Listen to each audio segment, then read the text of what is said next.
Pozdrav narode, dobrodošli na moj kanal. Ja sam Radoslav, sa nama je danas Siniša iz Agroteha. Naravno, bez majstornike nema ništa. I u današnjem videu vidjet ćete početak testiranja i isprobavanja kineskog John Deere Zoom Liona od 130 konja. Pa ćete vidjeti kako se traktor ponaša u radu.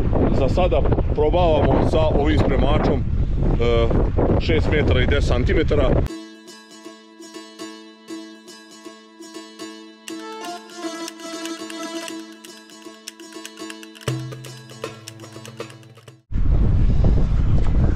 Mogli ste da vidite u onom kratkom videu kako smo istovarali ovaj traktor kada nam je stigao na testiranje. Sada nam je ponovo tu Siniša iz Agroteha i on će nam objasniti neke karakteristike i šta očekuje uopšte od ove mašine. I na brzinu ćemo uraditi kratak pregled traktora pre nego što počnemo sa radom u njivi. Siniša, ajde, molim te, kaži mi nešto vezano za ovaj traktor. Ja bih prvo hteo da vas upoznam sa, da kažem, Zoom Milion fabrikom.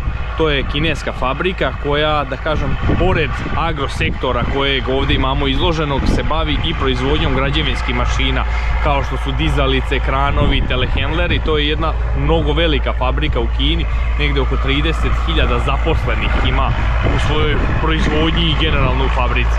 Znači, ovdje smo se odlučili, što se tiče traktora, da bude izložen 130 konjskih snaga. To je jedan demo traktor koji smo mi dobili još negdje sredinom prošle godine ovdje u Srbiju, baš zbog ovih stvari, da ga predstavimo kupcima, da mogu ljudi da dođu, da ga isprobaju, što kod nas u firmi, što evo na ovakvim nekim manifestacijama. Inače, Zoom Milion se proizvodi od 25 konjskih snaga do nekih 230 konjskih snaga. Mi za sada smo u Srbiju uvezli negdje 180 konja, to je najveći što smo mi za sada uvezli. Imamo ga na lageru kod nas u fabrici. Traktor je 6 cilindara, Comorel je motor, znači direktno ubrizgavanje. Težina samog traktora, ono što je zanimljivo i što vas sve zanima, jeste znači da je 6 tona i 700 traktor težak sa praznim rezervoarom. Rezervoar mu je 300 litara, tako da traktor sa punim rezervoarom teži negdje oko 7 tona. To je, da kažemo, onako jedna lepa težina za traktor od 130 konjskih snaga. I šta bi još htjeli da kažemo? Htjeli bi da kažemo da on ima razdvojeno ulje, menjač i hidraulika. Menjač je u potpunosti mehanički, 16 brzina za napred, 8 brzina za nazad, 2 brzine kardana, ima 540 i 1000, ima 3 para hidrauličnih priključaka, gornju poteznicu, donju poteznicu, tegove ispred haube, tegove u točkovima, tako da je traktor, da kažemo, kompletan sa tom nekom opremom. Naravno, tu je i klima, tako da nešto što pogoduje za ljude koji dosta vremena provode u samom traktoru. Na ovom traktoru je integrisana i navigacija, također kineskog proizvođača AliNav. Agroteh je, da kažem, već jedno otprilike pola godine smislio jednu akciju lepu, koju ako ljudi odluče da kupe traktor kod nas u firmi, bez obzira da li to bio Zoom Lion, da li bio Steyr, da li bio Armatrak, mogu, znači, uz kupljeni traktor za 3000 eura da kupe i navigaciju, znači, koja ima preciznost do 2,5 cm, što mi kažemo autopilot. Tako da to je neka akcija s kojom mi nastavljamo i u ovoj godini. Naravno, bit će verovatno to i na sajmu, tako da iskoristite moment za 3000 eura da imate uz traktor navigacioni sistem. Dobro, Siniša, inače ovo je po mojoj pretpostavci, znači, jedan low cost traktor, prilične snage, za male pare trebalo bi da se dobije traktor velikih mogućnosti koji bi se verovatno mogao koristiti u gazdinstvu kao traktor za teške radove, je li tako? Upravo to je i neki cilj, da kažemo, svedoci smo zadnjih nekoliko godina kakva je situacija kod nas u agraru u Srbiji. Jednostavno tražili smo neko rešenje koje bi približili našim poljoprivrednicima u ovakvim situacijama. To je, da kažemo, cena ovog traktora, reći ću ja i ostalih modela, ali konkretno cena ovog traktora je 35.000 eura plus PDV. Isti ovakav traktor, ono što mi mislimo da će vama biti možda još zanimljivije, to je isti ovakav traktor, isti gabarita, sa istim menjačem, znači samo 160 konjskih snaga je samo 3000 eura skuplji, znači 38.000 plus PDV. znate i vi tržište, da kažem, sve vam je dostupno po internetu, po sajmovima, prezentacijama, znate i sami da traktor od 160 konjskih snaga za 38.000 eura plus porez, znači ne mogu da ponude mnogo veliki firmi, da kažem, na našem tržištu, tako da mi upravo očekujemo da će taj traktor od 160 konjskih snaga biti nešto što je vama zanimljivo. Također, pored ta dva modela koja sam sada nabrojao, znači mi smo uvezli i 90 konjskih snaga i 110 konjskih snaga. Na primjer, 110 konjskih snaga također očekujemo da će imati zanimljivu prodaju jer je njegova cena neki 27.000 eura plus PDV. Tako da mislim da je to nešto što je sad najpovoljnije na tržištu i očekujemo da će, kad malo zaživi priča, da će doživjeti neku slavnu prodaju. Dobro, Siniša, ajde ako još možemo tu, ako ima još nekih zanimljivosti da nam pokažeš, mi smo primijetili ovaj filter, pa da nam tu objasniš, vidim dosta je onako sve pristupačno. Upravo to, znači dosta traktor pristupačan je za na primjer, evo, vazdušni filter, vrlo lako se može izvaditi, vrlo lako se može izduvati, filteri goriva isto su pristupačni, sad smo mi namotali prednji točak, pa možda vam se čini da nije. Da, evo vidimo sad. Ali sve je onako pristupačno i sve je jednostavno, traktor je skroz mehanički, sve se pali preko ručica, prednja vuča, kardan, menjanje brzina, sve ide, znači mehanika u potpunosti. Hidraulično je hvačilo, znači nije preko sajle, znači hidraulično je, tako da to je nešto što odlikuje ovaj traktor.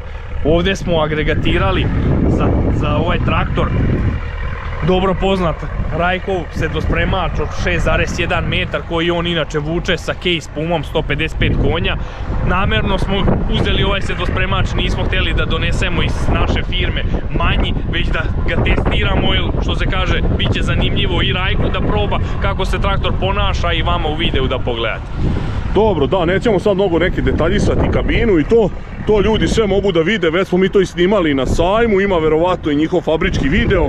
Meni je bila želja da vam prikažem jedan low cost traktor koji po mojim nekim procenama i ako ste gledali moj video sa sajma, to bi bila neka u top 3 kupovine ljudi koji obrađuju određen broj hektara i potreban im je traktor velike snage za teške radove. Po meni to bi bilo jedno od rješenja i sada ćemo mi njega probati prvo u setospremiranju, a ako uspijemo još u nekim operacijama, naravno da ćemo i to isprobati. Tako da evo sad ćete vidjeti kako se on ponaša s ovim setospremačem.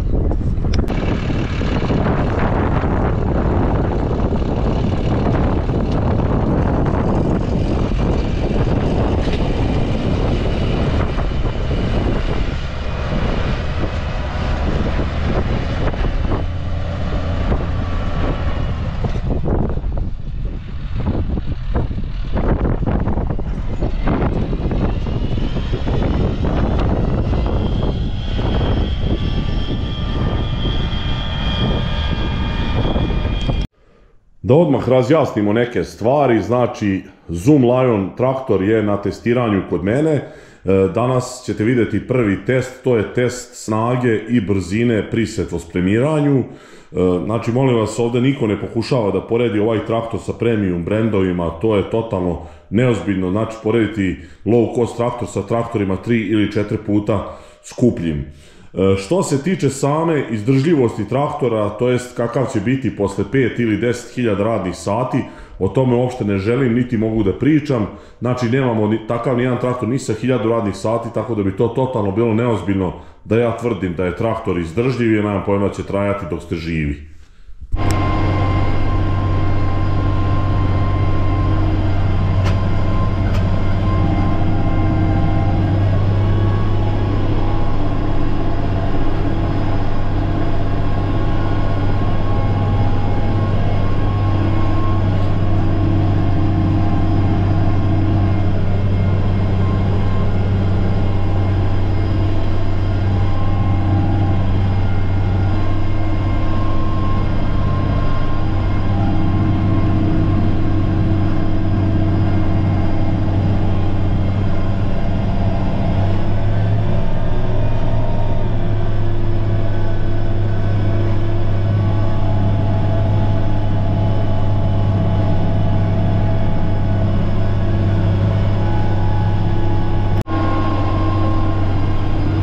što možete vidjeti, ja radim prvi krug. Vidjeli ste Sinišu i Miku. Dosta je jednostavna ova navigacija, isto rukovanje. Prijatno me je to iznenadilo. Još neke cake moram otkriti, nemam sad baš nešto ni pretjerano vremena, pošto Mika je došao, hoću da on odmah ovdje poče da seje. Tako da za sad jednostavno je upravljanje i traktorom, dosta je, kako da kažem, sve prosto. Jedino mi malo predstavlja problem ova buka, pošto nije baš zvučna izolacija sjajna, to možete čuti. Inače, vuče brže nego Pumom, ima drugačiji raspored brzina i vučemo ovom trećom sporom u transportnom režimu, tako da je brzina, evo vidite, oko 11,5 km na sat i to je odlično. Nadam se da će Mika sad krenuti da seje, vidim oni Siniša se tamo na vratinama druže.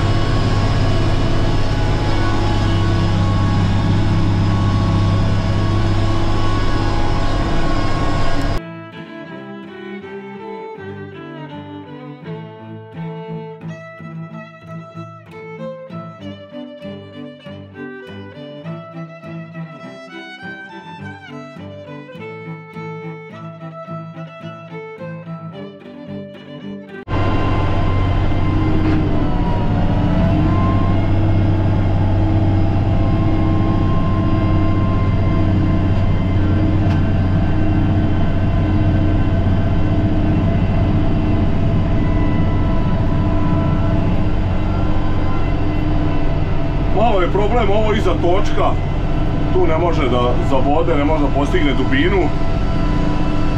Evo vidite sad, leva strana je dobra, ali desna strana se tačno vidi točak pored točka da ide plitko.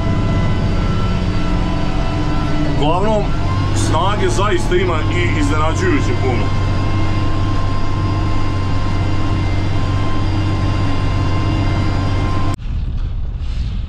Evo vidite, uradio sam 1 hektar, to jest uradili smo svi zajedno tu 1 hektar spremiranja sa Zoom Lionom i ovim spremačem Vibro Kult. Jako lepo vuče, ima snage iznenađujuće kao što sam rekao, samo mi malo problem pravi ova levi točak, evo vidite ovdje. Mislim, ima i tu dovoljno setvenog sloja, ali nešto je tvrđe. Sad, da li nisu jednake poluge? Inače, gume nisu izduvane, nije taj traktor pripremljen za setospremiranje, nisu skinuti tegovi. Dobro, duš sad ne znam sad kako bi se ponašao s ovim spremačem da skinuti prednji tegovi, ali barem zadnji da su bili. Uglavnom, za sada, za ovaj neki početak, vrlo jednostavno rukovanje. Navigacija je dobra, ajde, to je slično kao na ovom na Armatraku i na Pumi, tako da sam se tu već snašao posle 2-3 minuta. Malo mi je samo ovo hidraulično kvačilo za sada neobično, nisam se još navikao zbog toga što na Pumi maltene ne koristim kvačilo, sad stalno to vozim. Inače, za ovo prve njive je odlično i sad ćemo još samo vidjeti kako kada Mika prođe da prekontrolišem dubinu setve i nastavljamo dalje probavanje traktora.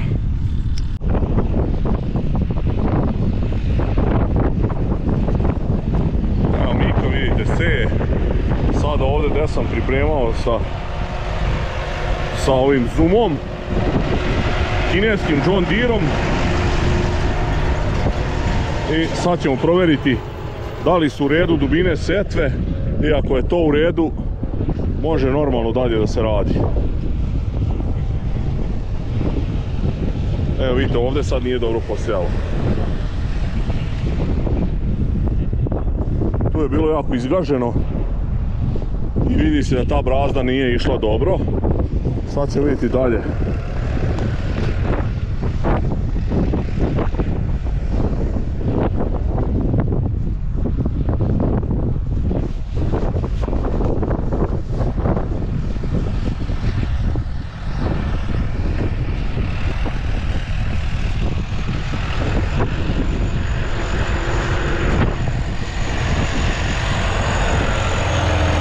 Inače ova baterija druga odavde. Sad sve idu dobro. Evo ovdje je bilo sporno, ovdje je nešto bilo jako izgaženo. I samo ta možda nije išla dobro, ali evo, ima i tu neke dubine. Neka 3-4 cm.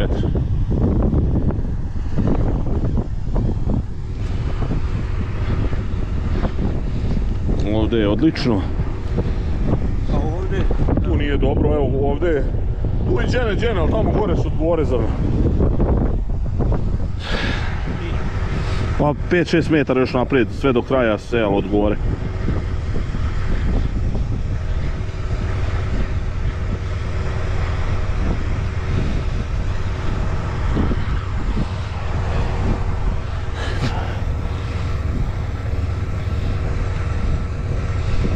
Kanal je na dobroj dubini, ali ja uopšte ne nalazi zrna.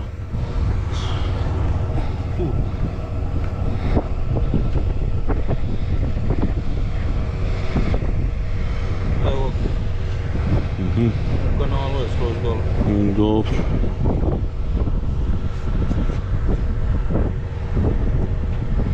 Okej, isto.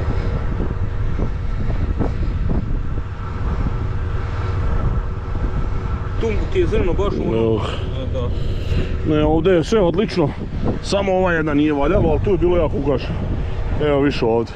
Da, možda potrefimo bacu veštaki ovo. Pa verovatno. Za ovu na ovu mislim. Da, Da.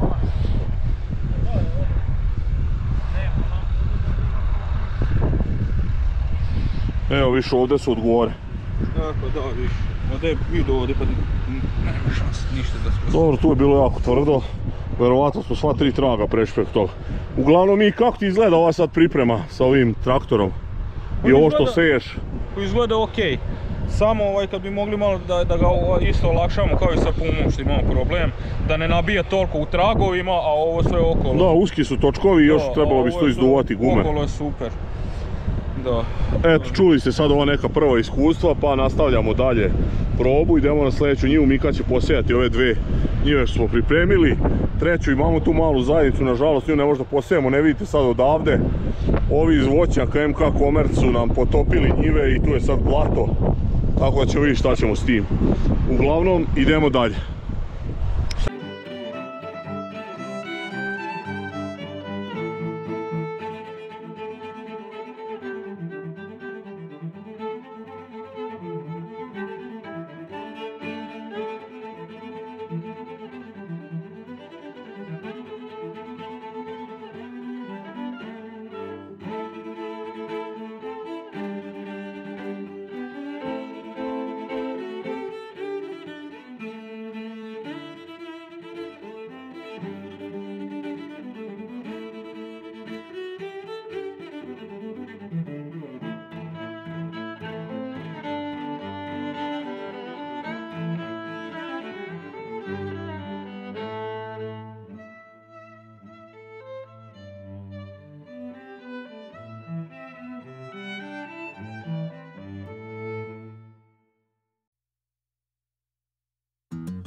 Evo vidite ekipu, sad smo na drugoj njivi, vidjeli ste vjerojatno ove detalje dronom, polako ulazimo u fazon i sve mi se više sviđa ovaj kineski John Deere, tako da ako bude neka nagradna igra, na primjer kao 1000-ti kupac, neko vi nameste da sam ja 1000-ti kupac i onda besplatno da ga dobijemo.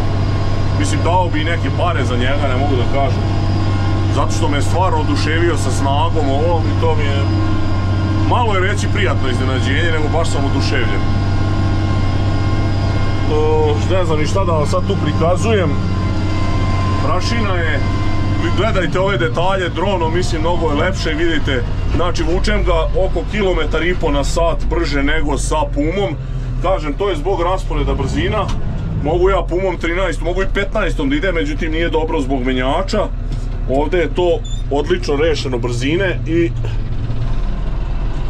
kad se malo naviknem na ovo kvačilo, mislim da će biti odlično. Vidjet ćemo koliko će nam uopšte ostati traktor i šta ćemo još. Verovatno za 3-4 dana bi bilo nešto možda i da se ore, a ako bude ostao traktor, moguće ću vam i to prikazati.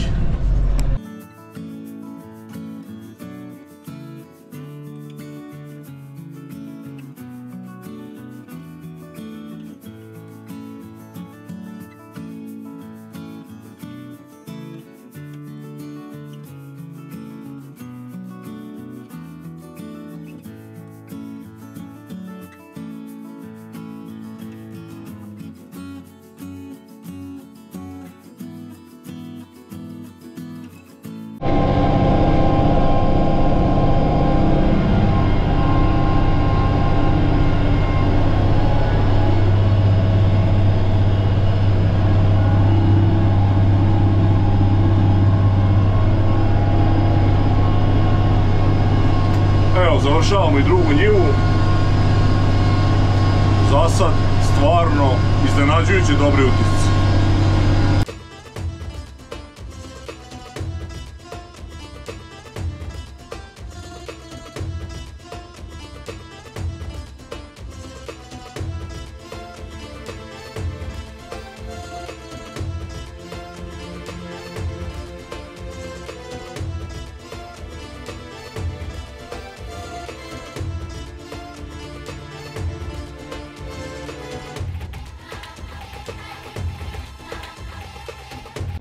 Evo, njiva je urađena. Zoomlion je odlično obavio zadatak.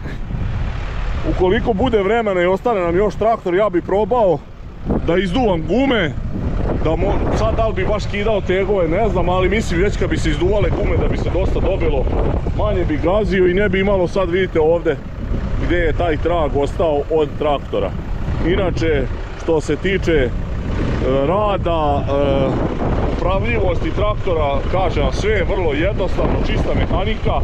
Naravno, malo kad pređeš sa Pume na takav traktor, navikneš se na dugmiće, na sve ono automatski, poluautomatski. Ovdje ipak mora sve ručno, ali nije teško i vrlo brzo, evo već posle 2-3 hektara čovjek se navikne na to. Vidjet ćemo da li će dalje biti nekih proba. Toliko za ovu prvu probu što se tiče spremiranja. Ako do sad niste zapratili moj kanal, zapratite, ostavljajte lajkove, komentare, obavezno delite moje video snimke. Vidimo u sljedećem klipu. Pozdrav!